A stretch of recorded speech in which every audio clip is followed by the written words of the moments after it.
माणसं तोंडावर खूप गोड बोलतात, खूप छान छान स्वभाव असं दाखवतात, परंतु प्रत्यक्षामध्ये जेव्हा त्यांच्या विरोधामध्ये एखादी गोष्ट घडते तेव्हा त्यांचं असली रूप बघायला मिळतं। आपण जर पाहिलं तर समाजामध्ये ज्यांना दुसऱ्याचं शोषण करायचं आहे, दुसऱ्याचा ज्यांना फायदा घ्यायचा आहे, अशी लोक मुंह में राम बगल में छुरी लेकर घुमते। तोंडावर गोड बोलणारी माणसं ही आतून गोडच असतील अशी शक्यता आज फार दुरापास्त आहे। आपण म्हणतो ना, मनात एक आणि तोंडात एक, ही परिस्थिती आहे। माणसं जर खरोखर प्रामाणिकपणे मोकळं जर सत्य बोलायला जर शिकलेत ना, हे जीवन फार सुंदर होऊन जाईल। जीवनामध्ये आम्ही जर सत्याचा मार्ग जर स्वीकारला तर आम्हाला आमच्या आतमध्ये आणि बाहेर असे दोन चित्र कधी उभे राहणार।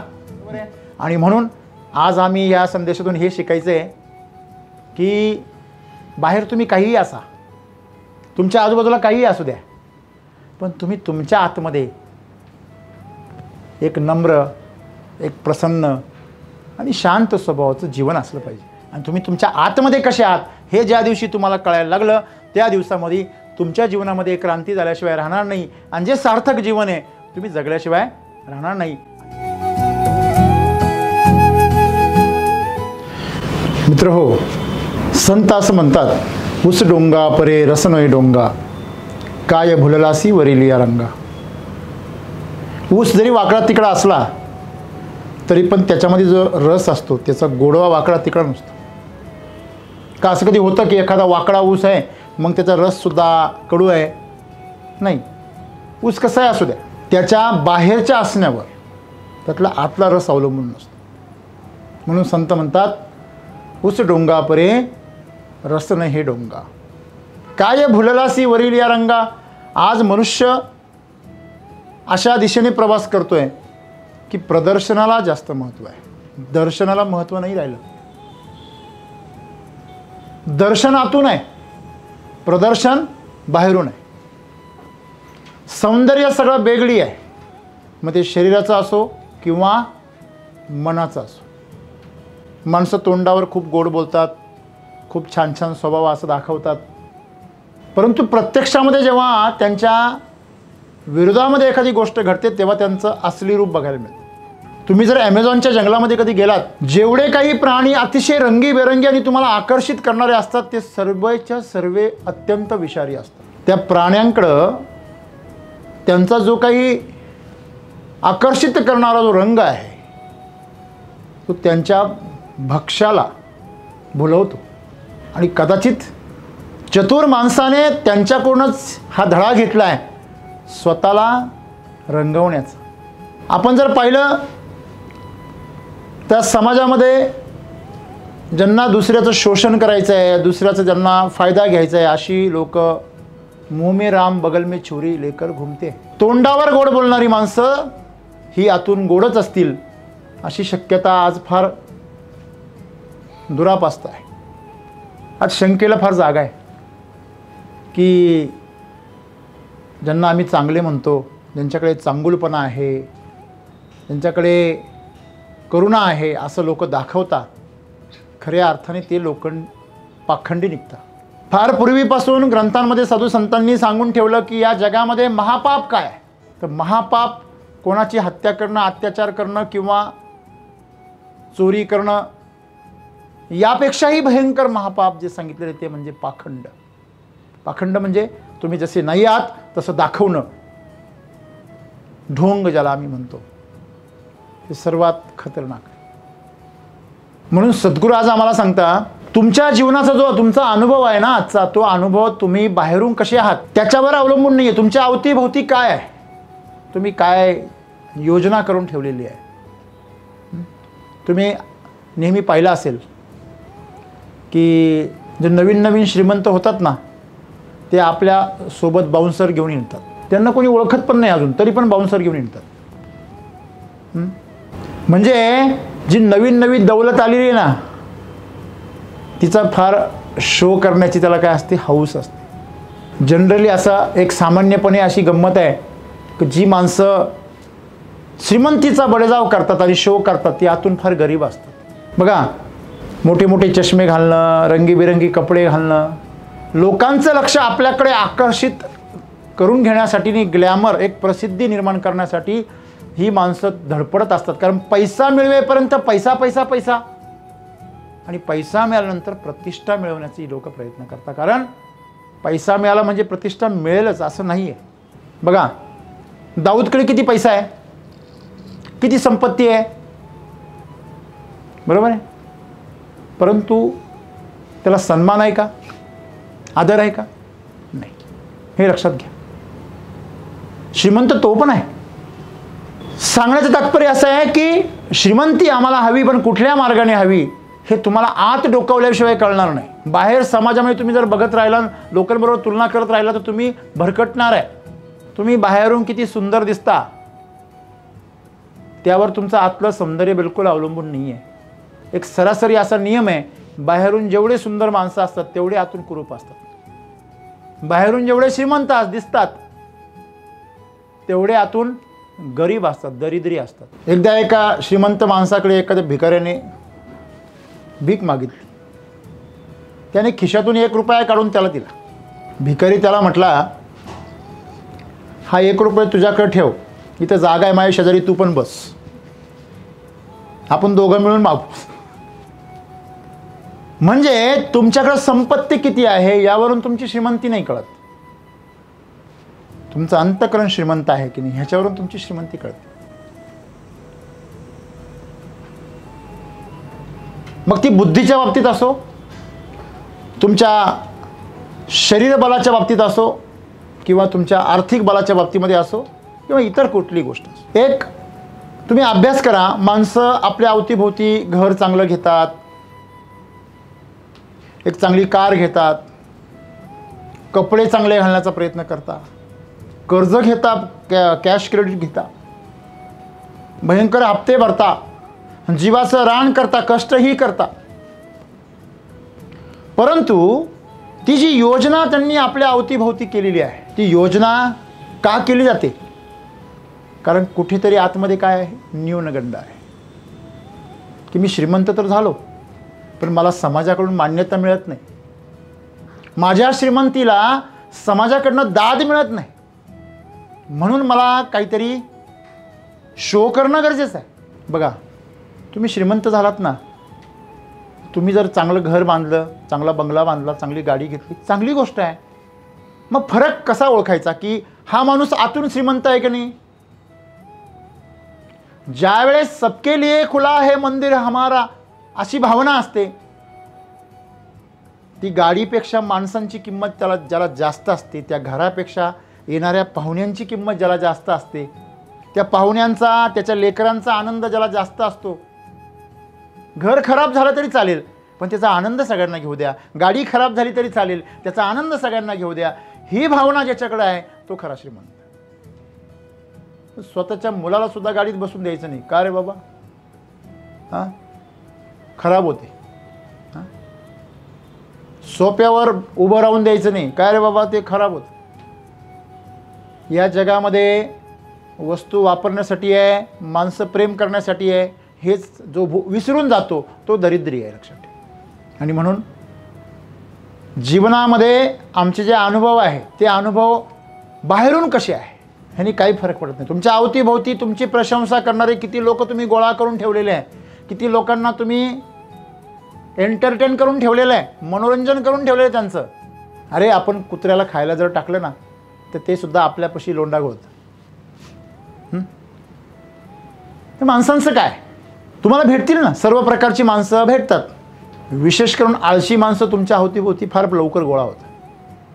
का, कारण त्यांना काही करायचं नसतं, सगळं आपोआप झालं पाहिजे आणि त्याच्यामध्ये जे गुण नाही आहे ते पण त्याला दाखवणारा पाहिजे. मग बघा, मग तर तुम्हाला तो खांद्यावरच घेणार. आमची आत्या अशी म्हणते, सुसरबाई तुझी पाठ मऊ. सुसर म्हणजे मगर, मगरीची पाठ मऊ असते का. मग तुम्ही जर मगरीला म्हटले तुझी पाठ किती मऊ आहे का, तर ती तुमच्या प्रशंसेमध्ये काय होते, भुलून जाते.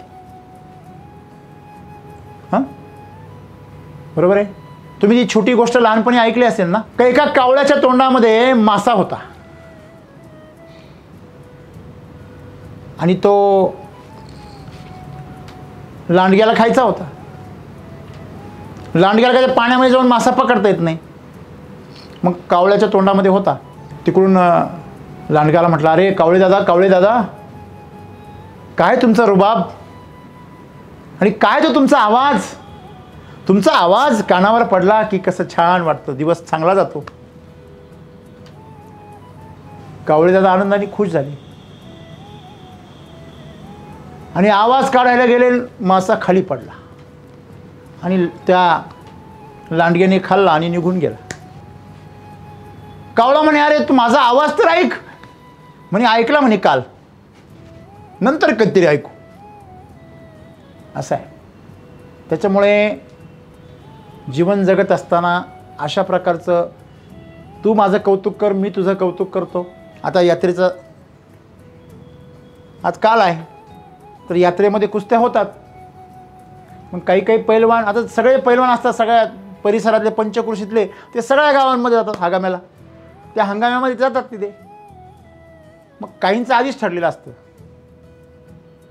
मी पडल्याचं नाटक करतो, तू मला पाडल्याचं कर, दोघं निम्मे पैसे वाटून घेऊ, थोडी लोकांचं मनोरंजन करू,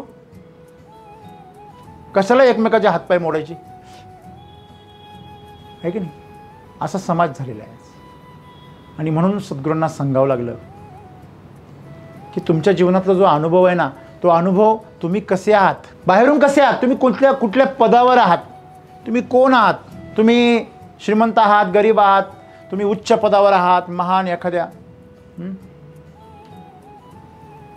तुमच्याकडं मोठा बिझनेस आहे, मोठं कर्तृत्व तुम्ही गाजवलेलं आहे, अशा सगळ्या गोष्टी तुमच्याकडे असू शकतील. तुम्ही प्रसिद्ध व्यक्ती पण असू शकाल.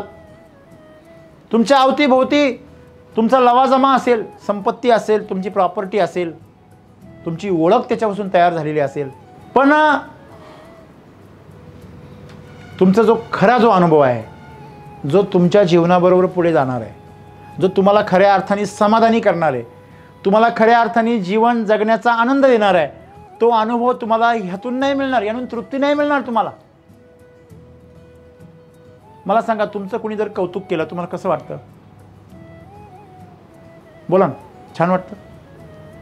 अजून दोघांनी केलं तर आणखीन छान वाटतं. समाधान होतं का आपलं कधी? आज कौतुक केलं, उद्या पण केलं, परवा पण केलं, घरातल्यांनी केलं, दारच्यांनी केलं, गावानी केलं, तालुक्यांनी केलं, आता असं वाटतं जिल्ह्यांनी करावं. जिल्ह्यांनी केलं काय वाटतं? राज्यांनी करावं, देशांनी करावं, सगळ्या जगात माझं कौतुक व्हावं. होतं वाटतं? समाधान आहे का कुठे? श्रीमंत व्हायचं आहे तर माझ्या गावात श्रीमंत व्हायचं, माझ्या तालुक्यात श्रीमंत व्हायचं, जिल्ह्यात व्हायचं, राज्यात व्हायचं, देशात व्हायचं, जगात व्हायचं. प्रत्येक जण अतृप्तच आहे. एखाद्याला सुंदर बायको भेटली, आता खरं वास्तविकता सुंदर बायकोचं काय सुख असतं ते त्यालाच माहिती असतं. हां, ठीक आहे नाही. एखाद्याला श्रीमंत नवरा भेटला तर त्या स्त्रीला माहिती असतं की ह्याच्याकडनं श्रीमंती सोडून दुसरं काहीच मिळू शकत नाही. म्हणजे दुःख दोन्ही बाजूने आहे. सांगण्याचं तात्पर्य असं की तुम्ही समाजामध्ये पहा, तुम्हाला नेहमी विरोधाभास बघायला मिळतो. का बरं? कारण तृप्तता मिळत नाही ना. परंतु ज्यांच्याकडे नाही आहे त्यांचा मात्र प्रयत्न सारखा चालू आहे. ज्यांच्याकडे पद नाही आहे, पैसा नाही आहे, मान सन्मान प्रतिष्ठा नाही आहे, प्रॉपर्टी नाही आहे, ते मात्र यासाठी सतत काय करताय? तर त्यांना असं वाटतं, ते अशा अजून भ्रमात आहे की हे सगळं मिळालं की माझं जीवन काय होईल? सुजलाम आणि सुफलाम होईल, सार्थक होईल आणि मग मी एकदम स्वर्गात जगल्यासारखा आनंद घेईल या जीवनाचा. परंतु मित्र, तसं नाही आहे. तुम्ही आनंदी असाल तर तुम्ही श्रीमंत झाल्यानंतरही आनंद घेऊ शकता आणि गरिबीतही आनंद घेऊ शकता. गरिबी आणि श्रीमंती ह्या अवस्था आहे, पाण्याच्या 3 अवस्था आहे. द्रव आम्हाला सगळ्यांना माहिती आहे, स्थायू अवस्था बर्फ आहे, वायू अवस्था वाफ आहे. ते तिन्ही अवस्थामध्ये H2O आहे. आतून काय आहे? ते हायड्रोजनचे 2 मॉलिक्यूल आणि ऑक्सिजनचा 1 मॉलिक्यूल. आतून ती हेच आहे. हायड्रोजनचं आणि ऑक्सिजनचं काय आहे? फ्युजन आहे. बरोबर आहे. ते कुठल्याही जरी अवस्थेत गेलं तर त्याचं फ्युजन चेंज नाही होत, त्याचं केमिकल स्ट्रक्चर चेंज होतं का? नाही. भौतिक अवस्था बदलते. मग भौतिक अवस्था माणसाची पण बदलते. कधी गरिबी असते, कधी श्रीमंत असते, कधी सगळं असून काहीच नसतं, सगळं असून काहीच नसतं. अनेक श्रीमंतांच्या बाबतीमध्ये या घटना घडतात. मित्रांनो, आपण हे लक्षात ठेवलं पाहिजे, तुमच्या जीवनाचा जो अनुभव आहे, आनंद आहे, हा तुमच्या भौतिक परिस्थितीमध्ये नाही आहे, तो तुमच्या आतमध्ये आहे. म्हणजे तुम्हाला आनंदी होण्यासाठी, समाधानी होण्यासाठी आतमध्ये कसे आहात हे महत्त्वाचं आहे, बाहेर कसं हे महत्त्वाचं नाही. तुम्ही जर मार्केटमध्ये गेले ना, जास्त भडक ज्या गोष्टी असतात ना, त्या टिकाऊ नसतात, लक्षात ठेवा. ओरिजिनल लाकडापेक्षा लाकडाचं दिसणारं फर्निचर जास्त भडक असतं. ओरिजिनल सोन्याच्या दागिन्यापेक्षा बेंटेक्सचा दागिना जास्त भडक असतो. बरोबर आहे. मग तुम्हाला जर स्वतःमध्ये किंवा इतरांमध्ये असं काही दिसत असेल चित्र, भडकपणा, तुम्ही समजून घ्यायचं आपल्या आतमध्ये काय आहे, पूर्ण कंगाल आहे. आपला कंगालपणा लपवण्यासाठी आपण बाहेरून काय करतो, मेकअप करतो. मला सांगा, जो ऑलरेडी सुंदर आहे तो त्याच्या सौंदर्याची काळजी करत बसतो का? नाही. पण ज्याच्याकडे फक्त निसर्गाने दिलेला चेहरा आणि शरीर आहे, तो मात्र त्या सौंदर्याची फार काळजी घेण्याचा प्रयत्न करतो. पण त्याच्याकडे सौंदर्य पण आहे, सुंदर स्वभाव आहे, चांगलं कर्तृत्ववान आहे, सर्व आहे, स्त्री असो पुरुष असो. आणि जर हे सगळे गुण जर असतील, त्याला सौंदर्याची फारशी किंमत नाही वाटत. परंतु ज्याच्याकडे काही नसतं ना, तो मात्र त्या सौंदर्याचं फार भांडवल करण्याचा प्रयत्न करतो. नेहमी लक्षात ठेवा, ज्याच्याकडे जे नसतं ना, तो त्याच्याबद्दल नेहमी ओरडत असतो, हे लक्षात ठेवायचं. एखादा माणूस एखाद्या गोष्टीवर बोलतो ना, चोर चोर असा जो मोठ्याने म्हणतो ना, तो चोर असतो, लक्षात ठेवा. तुम्ही पंक्तीमध्ये कधी जर जेवायला जर बसलात ना, तर एखादा असतो बघा, तो म्हणतो हो त्यांना लाडू वाढा ना, खरं तर त्याला लागतो, तो स्वतःला मागू शकत नाही ना, तो म्हणतो त्याला वाढा. त्याला माहिती ह्याला वाढलं का ह्याला आपोआप मिळणार आहे. हां, याच्या ताटामध्ये सारखं संपतं, लाडू ठेवला का दुसऱ्या मिनिटाला संपलेला असतो. पण वाढणारे मात्र त्यांच्या पद्धतीने येतात ना, मग तेवढ्या वेळ याला दम नाही, मग दुसऱ्या पंक्तीत वाढत असतो, त्याला आपण हाक मारतो, ए लाडू दे आमच्या साहेबांना, त्याच्यात अर्धा पडलेला असतो त्याचा, याच्या ताटामध्ये काहीच नसतं. अहो तुम्हाला घ्या ना, नाही नाही नाही माझं झालंय हो, नाही नाही घ्याच घ्याच, हा मग द्या. असं आहे. ही जीवन जगण्याची जी पद्धती आहे, ही अतिशय दरिद्री पद्धती आहे, विकृत पद्धती आहे. आपण म्हणतो ना, मनात एक आणि तोंडात एक, ही परिस्थिती आहे. माणसं जर खरोखर प्रामाणिकपणे मोकळं जर सत्य बोलायला जर शिकलेत ना, हे जीवन फार सुंदर होऊन जाईल. परंतु माणसं कधी खरं बोलत नाही. हां, कसं बोलता माणसं? सुरक्षित बोलता, सुरक्षित आहे की नाही. जीवनामध्ये आम्ही जर सत्याचा मार्ग जर स्वीकारला, तर आम्हाला आमच्या आतमध्ये आणि बाहेर असे दोन चित्र कधी उभे राहणार नाही. आमच्या गावाकडं तुम्हाला सांगतो मी, एक व्यापारी नवीन तयार झाला होता. 20-25 वर्षापूर्वीची गोष्ट आहे. टोमॅटोचा व्यापारी. त्या बिचाऱ्याने पहिल्यांदा गावामधून कलकत्ता वगैरे अशा बाहेरच्या राज्यांमध्ये टोमॅटो पाठवायला सुरुवात केली. धंदा चांगला सुरू झाला. लाकडी कॅरेट असायचे, टोमॅटो असायचे. तर नंतर असं झालं, पहा लोक कशी करतात. चांगली माणसं खाली जवळजवळ 4-5 बोटं नुसतं काँग्रेस भरायचे खाली, गाजर गवत. ते गुरांना पण चालत नाही ना, म्हणजे त्यात भरायचे. त्याच्यावरून 2 नंबर माल भरायचे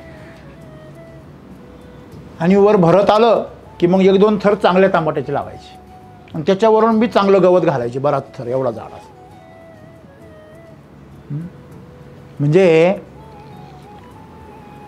त्याच्यामध्ये टोमॅटो कमी आणि गबाळच फार, अशी परिस्थिती असायची. शेवटी त्याला तो धंदा सोडून कर्जबाजारी झाला आणि त्याला गाव सोडून जावं लागलं. एवढं त्याच्यावर कर्ज झालं. म्हणजे तोच व्यापारी जर प्रामाणिकपणे त्याला माल दिला असता तर तो मोठा झाला असता आणि त्यांनी गावातला माल वर्षभर कित्येक वर्ष त्यांनी विकत घेतला असता. पण आम्ही अशा प्रकारचं पाखंडपणाने जगतो आणि आम्हाला शॉर्टकटनी श्रीमंत व्हायचे. सगळ्यांना लोभ आहे, पण दुसऱ्याने कोणी चोरी केली म्हणजे तो सापडला, तो चोर, आणि बाकीचे जे आहेत ते साव. ही आजच्या जगाची परिस्थिती आहे. नाही तर चोर प्रत्येक जण आहे. आपल्यापैकी कोण असा आहे जो चोरी करत नाही? सर मी नाही करतो कधी. तू ज्यावेळेस उशिरा येतो त्यावेळेस तू काय केले? वेळ चोरली ना का नाही चोरली? एखादा माणूस कामावर जातो, इंडियामध्ये हे फार आहे, बरोबर आहे की नाही? मला सांगा, तुम्हाला वेळेनुसार पैसे मिळतात की नाही? कुठल्याही माणसाला पैसे कसे मिळतात? त्याच्या कामाच्या वेळेवर. अगदी तो बिझनेसमॅन का असे ना, तो त्याचा किती वेळ त्या बिझनेसमध्ये घालतो. नोकरदार असो, बिझनेसमॅन असो, शेतकरी असो, कोणी पण असो, तो किती वेळ त्या कामामध्ये आहे तेवढा त्याला काय मिळतो? बेनिफिट मिळतो. मग तुम्ही वेळ चोरली म्हणजे काय चोरला? पैसा चोरला की हो. आम्ही जीवन जगताना श्वास सुद्धा अर्धवट घेतो, आम्ही तिथं सुद्धा चोरी करतो. या प्रकृतीने तुम्हाला हे शरीर दिलं, हे नाक दिलं, हे कशा करता फुफ्फुसं दिली. कमीत कमी ते फुफ्फुसं भरतील एवढी ते हवा ओढ, मग त्याला असं खोकला येतो तेव्हा ती हवा आतमध्ये जायला जागा तयार होते.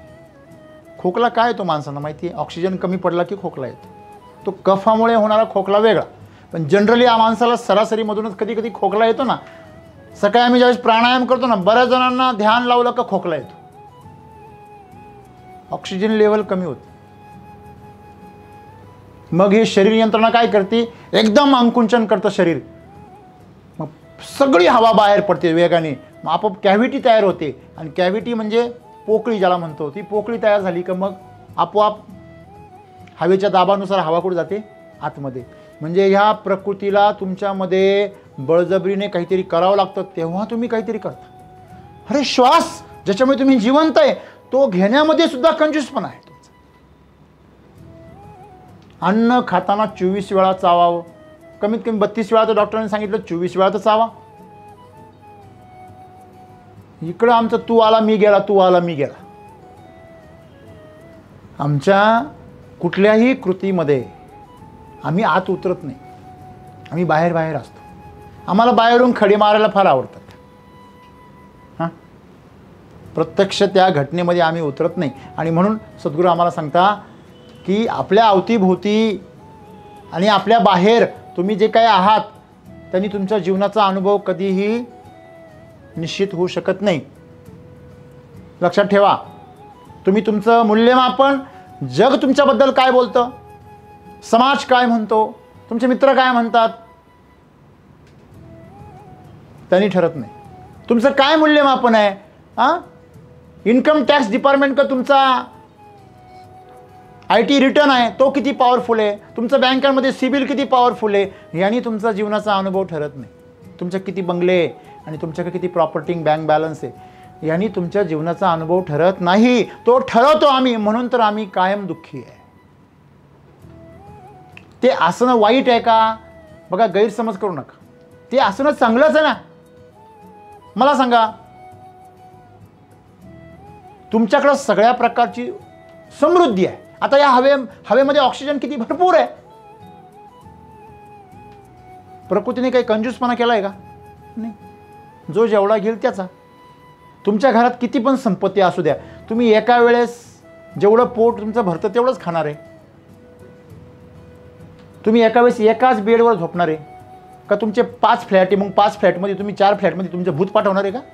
तुमच्याकडे 2 कार आहे, मग तुम्ही एकाच एक तंगड त्या कारमध्ये एक तंगड ह्या कारमध्ये, फुलावर काटेमध्ये अजय देवगणनी 2 मोटरसायकलवर चालत तसा असं तुम्ही प्रवास करणार आहे का? वेडेपणा आहे सगळा. तुम्ही किती जरी श्रीमंत झालात ना, तुम्हाला जगायचं तुमच्या गरजेपुरतंच आहे. लक्षात घ्या. किती जरी मोठे, अगदी इलॉन मस्क असला बिचारा, तो कधी कधी फॅक्टरीमध्ये झोपतो, कधी कधी म्हणण्यापेक्षा बराच वेळा. आणि विशेषतः गंमत अशी आहे, जे खरेखुरे श्रीमंत असतात ना, ते सगळ्यात जास्त कष्टाळू असतात. ते आम्हाला कधीतरी श्रीमंतीचा आनंद घेताना दिसता, पण ते जास्तीत जास्त वेळ त्यांच्या कर्मामध्ये रत असतात. रतन टाटांचं उदाहरण घ्या. हां, पण जे ज्यांच्याकडं पैसा फार मर्यादित असतो ना, ते मात्र कायम उधळपट्टी करत असतात. एक उदाहरण सांगतो तुम्हाला मी. बघा, प्रदर्शन श्रीमंत लोक करतात का मध्यमवर्गीय करतात? कोण करतं? मध्यमवर्गीय करतात. आम्ही नाही आहे श्रीमंत, पण आम्हाला श्रीमंती दाखवायची. अरे तुम्ही मनातून श्रीमंत व्हा ना. काय गरज आहे तुम्हाला ह्या दिखाऊ श्रीमंतीची? श्रीमंत माणसं ज्यावेळेस लग्न करतात ना, किंवा एखादा प्रोग्राम करतात, उदाहरण घ्या, समजा अंबानींची प्रॉपर्टी किती आहे आज, त्यांची ॲसेट जर पाहिली तुम्ही तर काही लाख कोटींमध्ये, बरोबर आहे.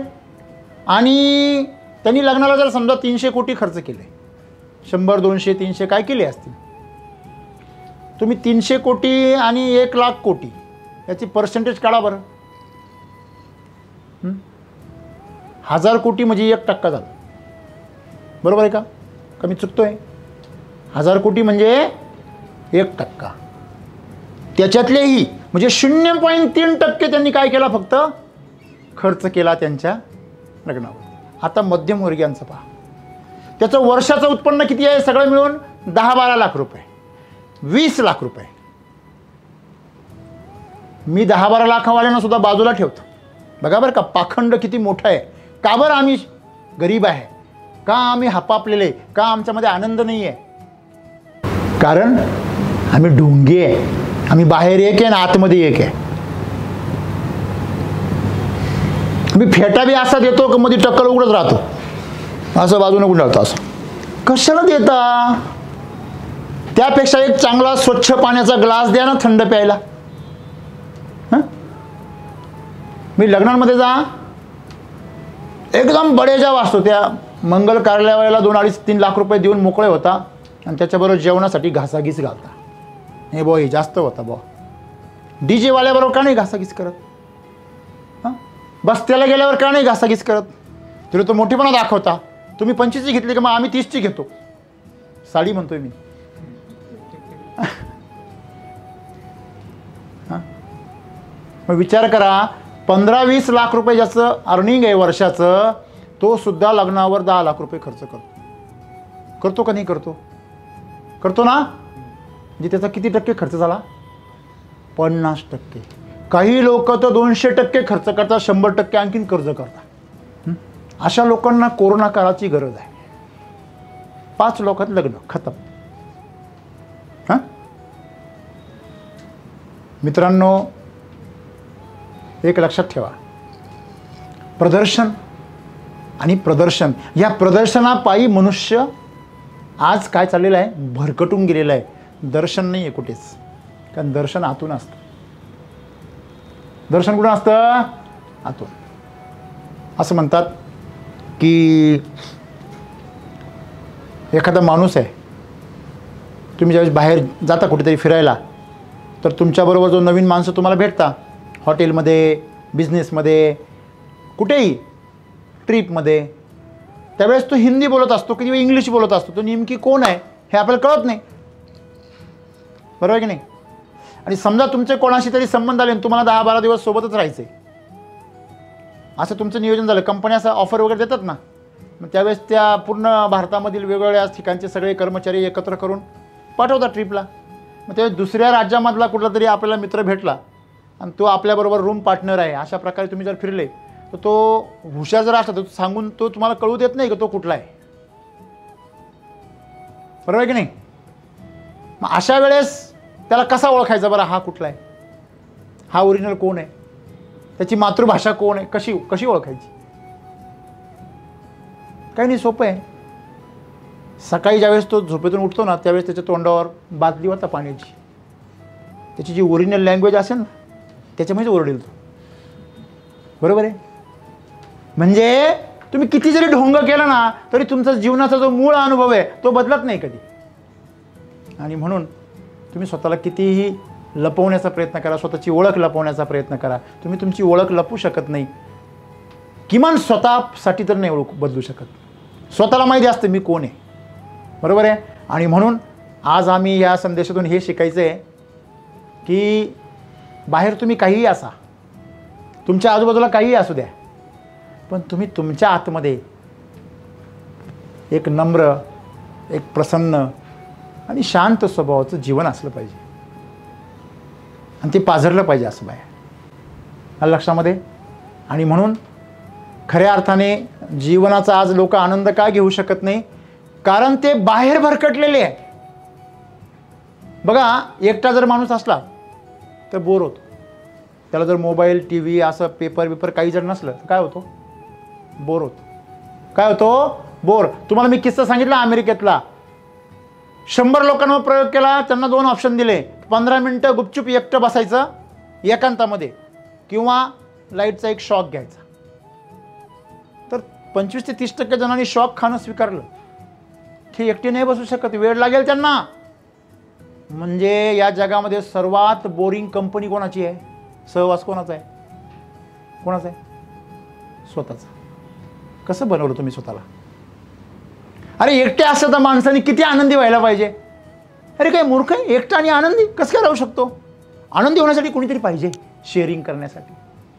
हां मित्रांनो, प्रकृतीबरोबर प्रत्येक मिनिटाला शेअरिंग चालू आहे. आणि म्हणून जीवनामध्ये तुम्हाला खऱ्या अर्थाने जर स्वतःला ओळखायचं असेल ना, तर एकांतामध्ये जायला शिका आणि त्या एकांतात आत डोकायला शिका. काही दिवस तुम्हाला काय फक्त अंधारच दिसेल. काही जण म्हणतात सर आम्ही एकांतात बसतो, डोळे बंद करतो, सगळा अंधारच दिसतो. तसं एवढ्या दिवसाचा अंधार आहे, तो लगेच थोडी जाणार आहे. थोडे दिवस अंधारात राहा. बघा, तुम्ही रात्रीच्या अंधारामध्ये जर एकदम लाईट गेली ना तर काहीच दिसत नाही. पण तुम्ही तसेच जर बसून राहिलात ना तर हळूहळू काहीतरी दिसायला लागतं. हे खरं आहे, खरं आहे. तसंच ध्यानामध्ये पण आहे. तुम्ही ध्यानामध्ये शांत बसायला शिका, एकांतात राहायला शिका. काही करू नका, काही करू नका. श्वास पण घेऊ नका, त्याला पण जाऊ द्या, तो पण आपोआप येईल बाहेर. हे जर तुम्ही करू शकलात ना, तुम्हाला खऱ्या अर्थाने स्वतःची काय कळेल, ओळख कळेल. आणि तुम्ही तुमच्या आतमध्ये कसे आहात हे ज्या दिवशी तुम्हाला कळायला लागलं, त्या दिवसामध्ये तुमच्या जीवनामध्ये क्रांती झाल्याशिवाय राहणार नाही. आणि जे सार्थक जीवन आहे तुम्ही जगल्याशिवाय राहणार नाही. आणि म्हणून आजचा सद्गुरूंचा संदेश आम्हाला हे सांगतो की आपल्या बाहेरचं जीवनामध्ये तुम्ही कोण आहात ते सोडा, तुमच्या आजूबाजूला काय आहे ते सोडा, तुम्ही किती काय कमवलं ते पण सोडा. तुमच्या आतमध्ये तुम्ही एक सुंदर जीवन बना आणि हाच तुमच्या जीवनातला सर्वोच्च अनुभव आहे. धन्यवाद.